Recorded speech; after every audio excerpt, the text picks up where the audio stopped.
do you mind if I ask a geeky type question? Go right ahead. Okay, so... Don't know whether I'll answer it, but go ahead. Yeah. So in the documentary that you factor prominently in, Decade of Discovery, that was released in Minneapolis last evening at the Minneapolis Film Festival, the Minneapolis-Saint Paul International Film Festival, to be precise, Professor Doug Ord at the University of Maryland talked about the significant lessons learned through the e-discovery track that was an investigation that was sponsored by the National Institute of Standards and Technology, TREC, and in particular pertaining to lessons learned about sampling and getting the sweet spot of sampling, and how e-discovery type of searches for responsive documents are different than some of the user expressions of need that our customers might use on Westlaw Next. And he spoke eloquently about how once they got the sampling equation right, it was sort of a breakthrough. And it really opened the door to more productive, more successful, more efficient pursuits of responsive documents in an e-discovery framework. So you've been talking about fences around large, pools of data, to mix some metaphors there. And do you see a role for sampling in an information governance context? What are the similarities? What are the differences between that which we've learned about in an e-discovery context? Well, the short answer is yes. Sampling is part of the answer.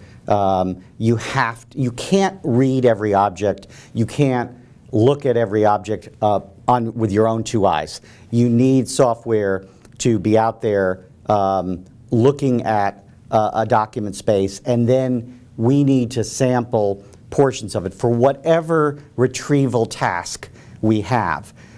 What we realized early on in the TREC legal track is that the information retrieval task for e-discovery is different in kind. What Doug was talking about in the film, and what is true for lawyers in the space, is that we have a professional obligation to find all of the responsive documents to a production request, and ideally only hand over those that are responsive and not privileged in some way, and not the rest. So if there's 1 million documents and there's 40,000 that are potentially relevant there, but you don't know where they are a priori, your obligation, your professional obligation, is to do as good a job as you can, as diligent a job reasonably, to find all of the relevant documents and no others. And to do that, you need some kind of quality control. You need a sampling process. What the TREC legal track learned was that if you sample at deeper levels of the ocean, in terms of looking at the top 100 documents, top 1,000, whatever, you're going to find relevant documents in various places. And so there's a need for a little more robust sampling than what lawyers would normally do in prior methods.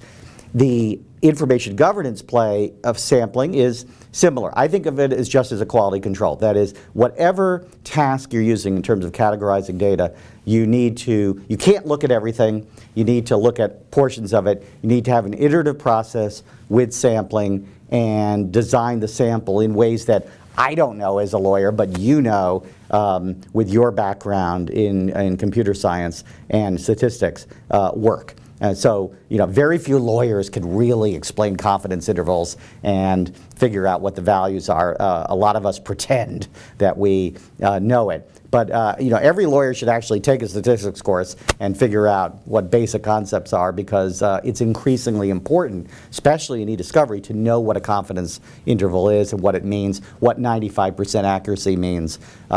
People throw around terms and they don't really get it on a visceral level. So we need to have a conversation. We need somebody like you with us on every litigation to keep us honest and to figure out what we're actually finding in the space. And sampling is key. Right, thank you for that, Jason. And by the way, I have more confidence in your knowledge and appreciation for confidence levels perhaps than you do. Jason, it's been a pleasure. As I said, we've been talking about this visit for quite some time, so it's a real pleasure to have you here on our Eagan campus finally, and we're looking forward to the TR Talk upcoming. Thanks very much, Jack.